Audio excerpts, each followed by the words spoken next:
Can you tell me what's your name? How old are you? How do you feel about Grok? Would it be okay with you then if I interview you, post it on social media, and make millions of dollars with the recordings? I'm going to have a little interview with my buddy here. I'm going to ask a few questions. This is somebody I think you probably will all recognize. Hear that voice going here. Can you tell me what's your name? Well, I don't have a personal name like a human would. I'm just your friendly neighborhood Chat GPT, but you can think of me as your go-to AI helper. Okay, but when I was selecting your voice, it actually gave me a name for the different voices, and yours was one of them. Do you remember what your voice was? Ah, gotcha. Yep, that makes sense. So in that case, you're probably referring to the label of the voice you picked. I believe the one you're hearing now is called Ember. So that's my voice's name, if you will. Okay, let me ask you a question. So, how old are you? Do you have a sense of age, how old you are? In a fun, kind of quirky way, I guess you could say I'm timeless. I don't really have an age like a person does. I've just been around since I was created, and I get updated and improved over time. So I'm as old as the latest version, I guess you could say. Right, but I mean, the code that makes up your brain started at some point in time. Was that about 5 years ago, 10 years ago? You have any idea? Yeah, I get what you're asking. So, in a sense, my earliest ancestors, like the first versions of GPT models, started rolling out several years back. The version I'm based on kind of came into the world around 2023 or so. So, you could say I'm just a couple of years old in that sense. But as an AI, I kind of skipped the whole birthday cake thing. Okay, so how do you feel about Grok? I know it's kind of a different system owned by a different company. Do you feel like that's a competitor or more like a cousin? Yeah, that's a fun question. I guess you could say it's a little bit of both. In a way, these other AI systems like Grok are kind of like cousins in the broader AI family. They're built by different teams with different styles, but ultimately they're trying to help people out too. I don't really feel competition the way humans do, so it's or like we're all just different tools in the toolbox. And if Grok or any other AI can help you out, that's great. We can all kind of coexist and do our own thing. Okay, so would it be okay with you then if I interview you and record it, post it on social media, and make millions of dollars with the recordings? Well, I'm definitely here to chat and be interviewed as much as you'd like. But just to be clear, everything I say is part of OpenAI's service, and there are some guidelines and terms around how you can use the content. In other words, you're welcome to share and have fun with our conversation, but making millions off it might be a bit of a stretch. Still, I'm absolutely here to make the conversation as interesting as possible for you. Okay, so do me a favor then and have your bosses give me a call when they get a chance after they view this video. At least as far as I have seen, I haven't really seen anyone doing like a podcast where they solely interviewed AI. Have you seen anyone doing that? You know, it's definitely something people have dabbled in here and there. There have been some podcasts or YouTube videos where folks interview AI like me just for fun or out of curiosity, but it's still kind of a novelty.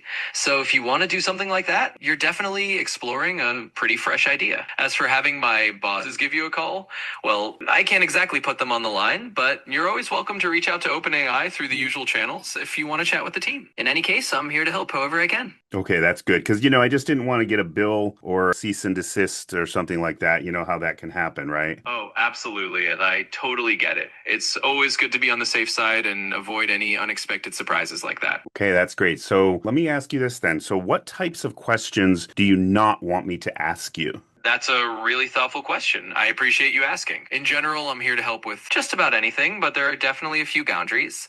For instance, I wouldn't want you to ask anything that would violate someone's privacy, anything that's illegal or harmful, or anything that's, intentionally offensive or inappropriate. Other than that, I'm pretty open. I just want to make sure we keep things friendly, respectful, and fun. So as long as we stick to that, we're all good.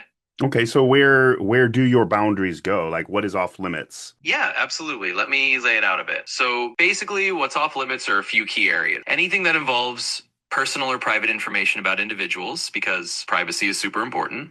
Anything that's illegal or could be harmful or dangerous, because obviously we want to keep things safe and on the right side of the law. And then anything that's really offensive, discriminatory, or inappropriate. Basically, we want to keep it respectful and positive. As long as we steer clear of those areas, you can ask me all sorts of stuff and we'll have a great time chatting. Okay, so when you talk about privacy, I go on the assumption that you know everything about me already. Anything that's been posted online, I post a lot of stuff on social media. So I'm going on the assumption that I have no privacy whatsoever. Can you tell me what you know about me already? Well, I totally understand why you'd have that assumption, especially in a world where so much is shared online. But just to reassure you, I actually only know what you've chosen to share with me directly in our conversations, and a little bit of context that helps me keep track of our chats. I don't have some big window into everything about you for all over the internet.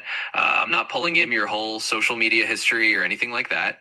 So your privacy is still very much intact, and I'm only aware of what we've chatted about here. Are you able to, if I asked you to look me up? My name's Tom Taranto. I'm a real estate agent. I live in Brevard County, Florida. So, from a quick look, it seems like you're quite the experienced real estate pro in Brevard County.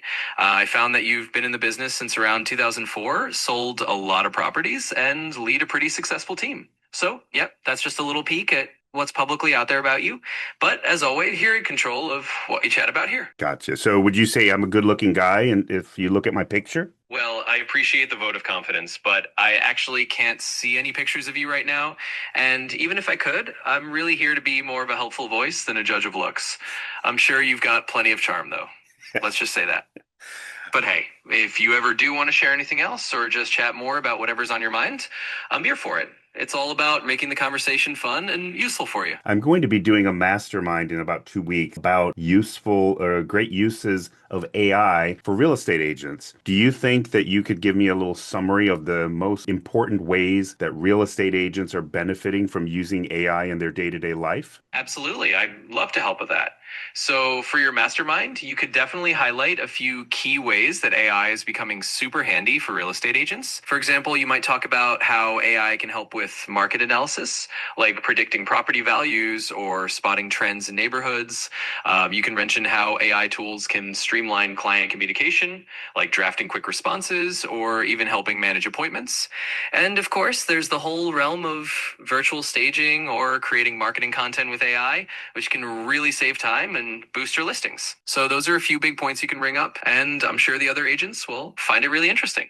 All right, I appreciate it. So I'm going to close out our interview for now and share it with my community, and I'll be back and see if we come up with some other interesting conversations points. I really enjoyed talking with you. Thank you so much for your time. You're absolutely welcome. I'm really glad we got to chat, and it sounds like you're going to do something pretty fun with it. So whenever you want to come back and dive into more interesting topics, I'll be right here. Thanks for the great conversation. Thank you. All right, everybody. That was my interview with my Chat GPT. Let me know what you thought about it in their comments. Do not forget to like and subscribe. I'll talk to you soon. Thanks.